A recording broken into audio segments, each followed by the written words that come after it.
Lieutenant Colonel Peter Lerner is spokesperson for the Israeli Defense Force and joins me now. Good afternoon, Lieutenant Colonel, and thank you for making time this afternoon. As I understand it, there was an incursion by the IDF along the Gaza-Israel border last night. What was the purpose, and are you any closer to retrieving the kidnapped Israelis taken by Hamas during last weekend's atrocities? Hi, Sangita. Thank you. Indeed, we had, I would say, localized raids along the border and along the frontier between the southern communities of Israel and the Gaza Strip. The purpose was to locate and find people, victims of the massacre, victims or people that had been abducted, and identify perhaps more intelligence assets from terrorists that were killed in the exchange with the IDF forces on the ground. I can say that we have picked up several bodies of Israelis, but there are still many bodies, and there's still lots of people that are unaccounted for. So that's why the number of fatalities keeps increasing. We're over 1,300.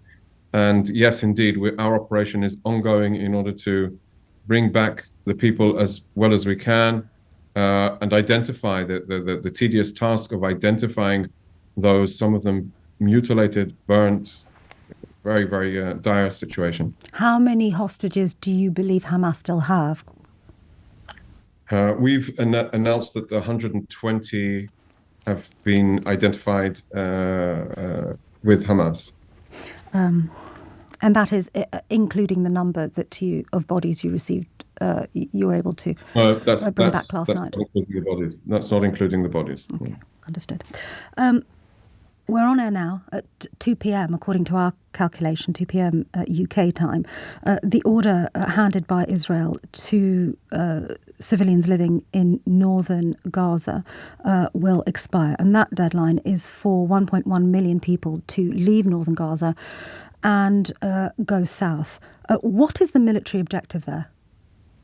We are encouraging people to go south in order to open up our opportunities, in order to strike Hamas, their infrastructure, their terrorist infrastructure, their leadership, their hideouts, their staging grounds, their command and control capabilities, and we want to do it with a minimal civilian casualties. So we need the people to evacuate themselves and in order to try and keep them out of harm's way. This is a situation.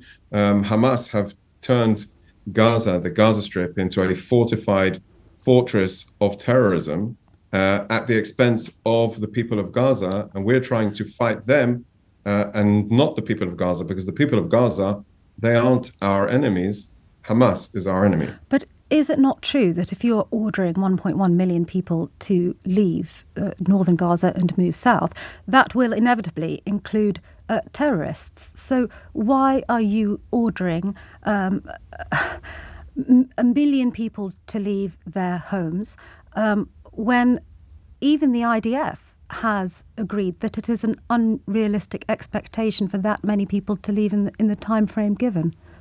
The Hamas terrorist organization has held Gaza hostage, the people of Gaza hostage, and as we saw on last Saturday, utilized its territory to do the most atrocious crime against our people.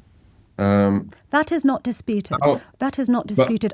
For one moment, Lieutenant Colonel, no one is disputing what Hamas did is essentially tantamount to a war crime. The question I'm asking you is Israel running the same risk by asking 1.1 million people to leave their homes in an entirely unrealistic deadline?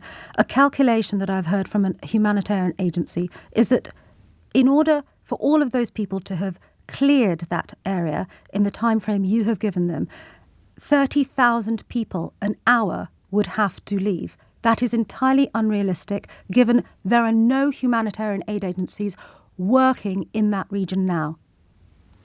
Sangita, that was what I was trying to say as I was talking about. Maybe I'm a bit tired, so I'm trying to fill up that position.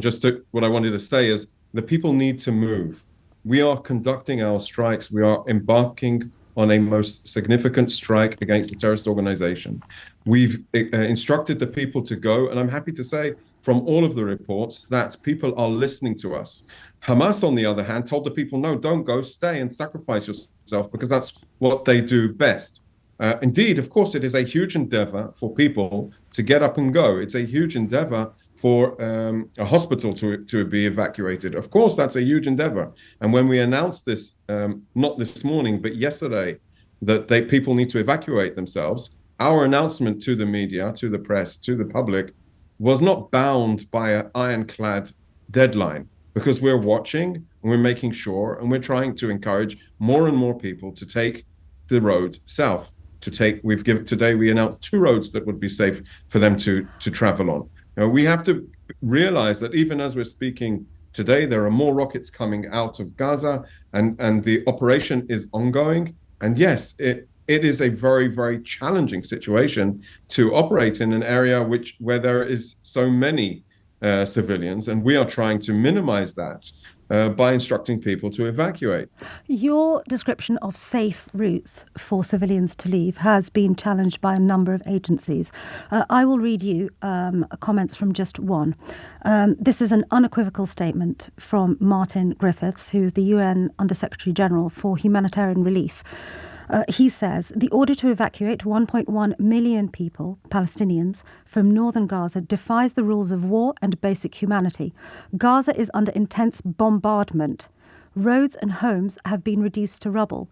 There is nowhere safe to go. Forcing scared and traumatized civilians, including women and children, to move from one densely populated area to another without even a pause in the fighting and without humanitarian support is dangerous and outrageous. Without safe passage and access to basic services, such displacement of civilians will have catastrophic humanitarian consequences and long-term implications. Have you, in fact, ceased bombing Gaza whilst you asked those 1.1 million people to leave? So listening to the entire message, I was appalled that he never mentioned Hamas's responsibility to the people of Gaza. I'm also quite concerned that I would love to hear his prescription for how we should fight terrorism. And on the other hand, it also looks like... That, of course, is not his job. He is in charge of... Hang on a minute. He is not in charge of military strategy, Lieutenant Colonel. He is in charge of trying to deliver humanitarian aid. So, with that in mind, I've read you the entire statement. I think the key bit, I think, here is that you are saying there are safe routes for those 1.1 million Palestinians. The United Nations and other aid agencies we've spoken to this morning contest that. So let's break this down. Is there essentially a unilateral ceasefire by Israel, and that's in terms of missiles and bombardments, in order to allow those 1.1 million Palestinians to leave? What I wanted to say, Sangita, is it sounds like the UN is saying to Israel, you can't fight terrorism, that they expect us to not to protect our people because Hamas is hiding behind theirs. There is a very serious responsibility on Hamas for the situation, and instead of they're hiding, because where is Hamas in these days? They're undercover, they're underground, they don't care about the people. And we need to demand from Hamas to take care of the people of Gaza. Would you agree that safe passage of civilians is also not just dependent on Hamas, who we can all agree are war criminals, but would you also agree that in part, aside from Hamas, the duty of a belligerent under international law is to ensure that civilians are not disproportionately affected? So I will ask you just once more before moving on. Are you genuinely providing safe routes for civilians to leave? And that means ensuring that they are routes that are manageable, navigable, and not under fire. Can you give us that guarantee on air now? We've announced 2 routes that people can travel safely from north to south. And I would say that our mission is to defeat and destroy Hamas's capability so they can never use the Gaza Strip as a staging ground to attack our towns. So while the people of Gaza are suffering and have been failed miserably by the leadership of the Gaza Strip, it is our responsibility to ensure that the security of the people of Israel is restored and that Hamas can never, ever again get up to what they did just 1 week ago. That can never be allowed. And so there needs to be on last Saturday, they chose to break the rules of the game. And what we're saying now is we're changing the game. This will no longer be the reality between the relationship between Israel and Gaza. And as our Prime Minister and the Defense Minister and our Chief of Staff General, Lieutenant General Halevi said, it'll be a long and extensive period. It's not time bound. And our goal is to change the situation. The paradigm needs to change. Understood. Lieutenant Colonel, you've just said that Israel is changing the rules of the game. If that is the case, are you suggesting that the rules of the game, in other words, international laws of war no longer apply and international humanitarian laws no longer apply? And the reason I ask you is because for 6 days now, Gazan civilians have been under total siege. That means there has been a cessation of water, fuel and food entering Gaza. We have heard shocking reports from humanitarian agencies, civilians on the ground, and also, as you say, medical facilities, in which they say that medication is running out. It is expected that thousands of women will give birth in Gaza, civilian women will give birth in Gaza. We have been told that, again by verified sources, that because the energy is running out, there will be incubators for babies that are switched off. We have been hearing from, again, verified sources, surgeons and medics on the ground saying that they no longer have basics like surgical spirit to clean out wounds of civilians who have suffered terrible injuries and death as a result of bombing. Tell me, do you not agree that there are laws of war and humanitarian laws that govern this situation, and Israel is breaking them? I do not agree at all. When I said changing the rules of the game or changing the game, I was implying that the mastermind of the massacre of last week, Yahya Sinwar, can no longer live under a sense of protection. I'm exemplifying that in the fact that every leader of Hamas, from Yahya Sinwar, this mastermind of the massacre, all the way down to the person that breached the fence on Saturday last, Ali Kadi, that we killed in a strike over the last 24 hours, and anybody in between, they are all going to pay for this action. That is the change of the game. If they lived before last Saturday in a sense of self-confidence, that they can run around the Gaza Strip and manage the things, so that changing the game is they are no longer in charge. They are being pursued. That is our role. And so I don't agree with at all with the long list that you said. The IDF operates in accordance to the laws of armed conflict. That is the framework of all of our military operations as a professional military, and that is how we conduct ourselves. The whole evacuation process is part of that. Would you expect us to say, no, just stay at home and hopefully you won't get caught up in the conflict? No, we're telling you, Hamas hid behind you. Hamas, we destroyed, 2 days ago, we destroyed drones laden with explosives that Hamas, guess where they put them? They put them on the rooftops of houses. They don't care who lives in those houses. They don't care who's on the second or third floor of that building.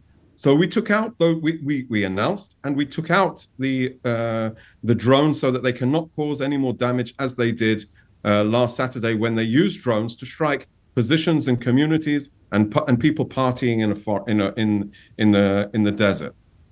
So this is what we're up against. This is the enemy that has embedded himself so deeply entrenched within the civilian arena that we have no choice. And so when we're trying to minimize, and since the dawn of war, civilians have always been caught up in armed conflict, and it is a tragedy for the people of Gaza and tragedy for the people of Israel who went through this massacre. Of course, it is a tragedy, undoubtedly, for the people of Israel. It is our job to destroy Hamas and their capabilities and their ability to govern the Gaza Strip as a staging ground from the Gaza Strip into Israel and utilize their power and Understood. their cynicism. I can see that is your military objective. I can see that is how we're going to do it. I can see that the military objective is to exercise Hamas totally and forever from the Gaza Strip. That is clear. But as you have just said that civilians always get caught up in war, that also is true. However, you, more than I, will be aware that the Geneva Conventions and modern laws of war were born after the Second World War as a result of seeing huge civilian loss of life. That has codified two ideas. One of them is proportionality. The other one is very clearly set out in Article 33 of the Geneva Convention, which is that civilian populations will not be punished for the actions of combatants. I will ask you for a final time, the total siege of Gaza, which prohibits water, food and electricity, which civilian lives depend on, puts Israel in a position where it has either already broken international law or is about to break international law. So I'll comment on those 2 points. I'd say first of all, any decent person would understand that somebody that comes in and chops your head off in the middle of the night does not deserve to be fed by you. That's the fundamental reasoning behind it. Without going beyond that. So, and again, it weighs back to the responsibility of Hamas and everything they've done in the last 20 years, rather than building a flourishing society in the Gaza Strip. They have created a hateful, genocidal organization that has no regard for human life, and they will abuse all of the situation. Our whole conversation in this interview is because of how they have abused for so many years the civilian arena to fortify their position. And I would like to comment on the question of proportionality. Proportionality weighs on the necessity of a military action against the suffering that the action might cause to civilians in the vicinity. During on-conflict death of civilians, no matter how grave and regrettable they are, does not necessarily constitute a crime, even when it's known that some civilian deaths may occur or injuries may occur. So there is a framework. We are operating in order to minimize that. We send leaflets, we send text messages, we make announcements, we make phone calls, we make public announcements telling people this is an area you need to evacuate, because yes, we are coming to take down Hamas. But that's it is our an unrealistic time frame. It's a moral frame. responsibility to the people of Israel that these terrorist organizations cannot regroup and conduct more attacks against us, cannot kill more Israelis, cannot launch more rockets at us, and not hold the people of Gaza hostage because of this conversation that we're having. So yes, the people of Gaza are paying dearly because of their poor leadership, but the people of Israel refuse to be held hostage by Hamas anymore because of this situation. My time is running out. I have just one more question. You have said that you do not believe that Israel is responsible for feeding, watering or sending fuel to Gaza. If that is the case, why will Israel not open up humanitarian lines through which supplies can be sent to aid organizations working on the ground? I am aware that there are discussions being taken place at this time on this issue. I expect that there will be some sort of hiatus. I don't know to commit when. Of course, we are mostly concerned of how, if that would happen, Hamas would regroup and conduct more attacks against us. So there is a dire situation on the ground. People are paying with their lives. It is the responsibility of Hamas that launched this war, this brutal war on Israel, and we are not willing for that to continue. Lieutenant Colonel Peter Lerner, thank you very much indeed for your time. I know you are very tired. You have been doing endless media rounds. I've seen them, and we do appreciate your time. Spokesperson for the IDF.